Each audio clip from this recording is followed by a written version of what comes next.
வாழ்க வளமுடன். Astro news நண்பர்கள் அனைவருக்கும் இனிய மாலை வணக்கங்கள்.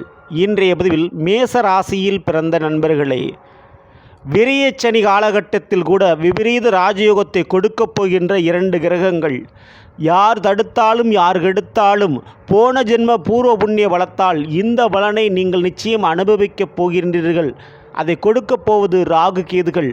கண்டிப்பாக மிகப்பெரிய ஒரு நல்லது உங்களுக்காக காத்து கொண்டிருக்கிறது. இன்றைய பதிவில் மேசராசியில் பிறந்த உங்களுக்கு ராகு கேது பயிற்சியினுடைய பலங்களை பற்றி பார்க்க போகிறோம். பதிவை ஃபுல்லாக பாருங்கள். மேலும் நம்ம சேனலில் சனிப்பயிற்சி குரு பயிற்சி பலங்களாக பதிவிட்டாச்சு. பார்க்காதவங்க சேனலை பாருங்கள், கண்டிப்பாக உங்களுக்கு பயனுள்ளதாக இருக்கும்.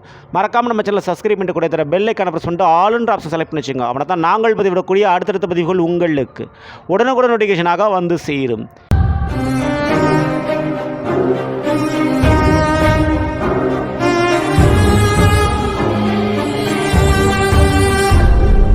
மேச ராசியில் பிறந்த நண்பர்களை, மார்ச் 29 சனிப்பயிற்சி நடந்தது. கும்பராசியை விட்டு விலகி மீன ராசிக்கு சனி பகவான் வந்துவிட்டார். மேச ராசிக்காரங்களுக்கு 7 சனி ஆரம்பிச்சிருச்சோ அப்படின்னு ஒரு பயம் இருக்கலாம். விரயச்சனியாக உங்களுக்கு சனிவார் தொடர்ந்து கொண்டிருக்கிறார். அடுத்து ஜென்ம சனியாக கூட வரலாம். ஆனால் எந்த ஒரு ராசிக்கும் இல்லாத ஒரு சிறப்பு இருக்குது உங்கள் ராசிக்கு. ஏன்னா உங்கள் மேச ராசியில் சனிவான் வரும்பொழுது நீசம் அடைஞ்சிருவார், பலம் இழந்து விடுவார்.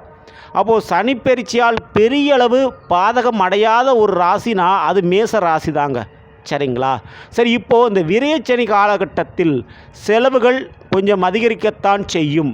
ஆனால் அந்த செலவை செய்கிறதுக்காக கடன் வாங்கக்கூடிய சூழல் உருவாயிருமா? ஏற்கனவே நான் கடன் பிரச்சனையில் இருக்கிறேன், ஸோ அப்படிப்பட்ட ஒரு பயம் இருக்கலாம். ஆனால் அந்த பயத்தை நீக்கி உங்களுக்கு மிகப்பெரிய நல்லதை செய்யப்போகிறார் ராகு கேதுகள்.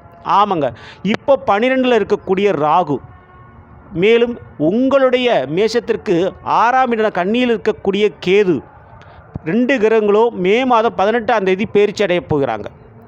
6ஆம் வீட்டை விட்டு விலகப் போகிறார் இந்த கேது பகவான். ஸோ எதிரி கடன் நோய்க்குரிய வீடு இந்த 6ஆம் வீடு தான். அதில் கேதுவன் அமர்ந்து அதை கட்டுப்படுத்தி கொண்டிருந்தார். இப்போ விலகுகின்ற தருணத்தில் உங்களுக்கு வேலையை பெற்றுத்தரப்போகிறார். இது வரைக்கும் கடன் வாங்கி ஒரு வாழ்க்கையை ரொட்டீன் பண்ணவங்களுக்கு அந்த கடனை அடைப்பதற்கு ஒரு வேலை தொழில் வேணும் இல்லையா? ஏன்னா வேலை தொழில் பார்த்தா தான் வருமானம் கிடைக்கும். அப்போ அந்த வருமானத்திற்கு தடையாக இருந்தவர் கேது பகவான். அந்த கேது விலகுவதால் இனி வேலை உறுதி, வேலை கிடைக்கும், வேலையால் வருமானம் கிடைக்கும், தொழில் திறம்பட நடக்கப் போகுது. அந்த தொழிலுக்கு லாபத்தை கொடுப்பவன் ராகு. அந்த ராகு உங்களுடைய மேஷத்திற்கு 11ஆம் இடம் கும்ப ராசியில் வந்து அமரப்போகிறார். லாபஸ்தானத்தில் ராகு அமர்ந்தால் ஒரு பக்கம் வேலையை கொடுக்க போவது கேது, இன்னொரு பக்கம் அதுக்கான வருமானத்தை கொடுக்க போவது ராகு. சரிங்களா? வேலைக்கு கேதுவும் தொழிலுக்கு ராகுவும் இருந்து உங்களுக்கு வருமானத்தை பன்மடங்கு கொடுக்க போகிறார்கள்.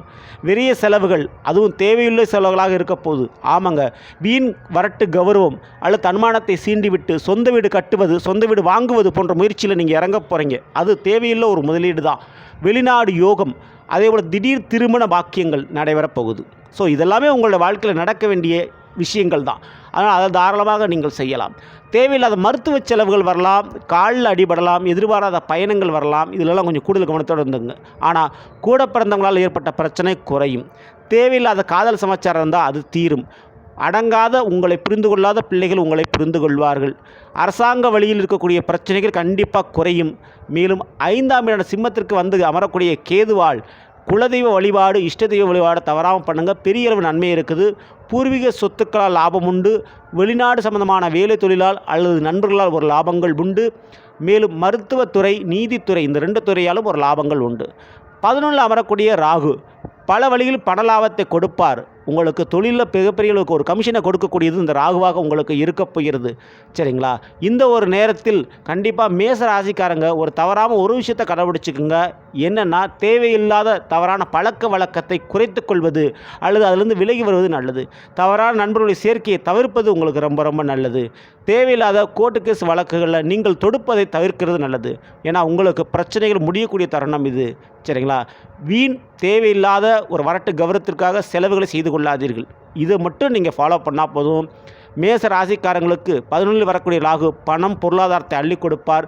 6ஐ விட்டு விலகக்கூடிய கேது வேலை தொழிலில் ஒரு நன்மையை கொடுப்பார்.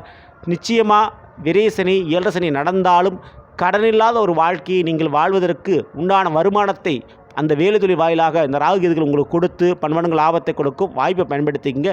நீங்கள் பண்ண வேண்டிய ஒரே ஒரு விஷயம், கண்டிப்பாக இந்த ஒரு நேரத்தில் பிரதோஷ வழிபாடுகளை தவறாமல் மேசராசிக்காரர்கள் செய்து கொள்வது மிகப்பெரிய அளவு நன்மை.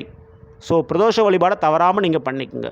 உங்களுக்கு மிகச்சிறந்த ஒரு பரிகாரம்னா பிரதோஷ வழிபாடு தான். அதே போல் கோபூஜை, அதாவது கோயிலுக்கு நடக்கக்கூடிய அதிகாலை 5:30 மணி போல் நடக்கக்கூடிய அந்த கோபூஜையில் கலந்து கொண்டு பசுமாட்டுக்கு அகத்திக்கீரை வாங்கி கொடுக்குற பழக்க வழக்கத்தை ஏற்படுத்திக்கங்க. அது மிகப்பெரிய அளவு உங்களுக்கு நன்மைகளை கொடுக்கும். இந்த பதிவு பிடிச்சிருந்தால் லைக் பண்ணுங்கள், மறக்காம ஷேர் பண்ணுங்கள், மறக்காம நம்ம சேனலை சப்ஸ்கிரைப் பண்ணி வச்சுங்க. அடுத்த சந்திப்போம். நன்றி, வணக்கம், வாழ்க வளமுடன்.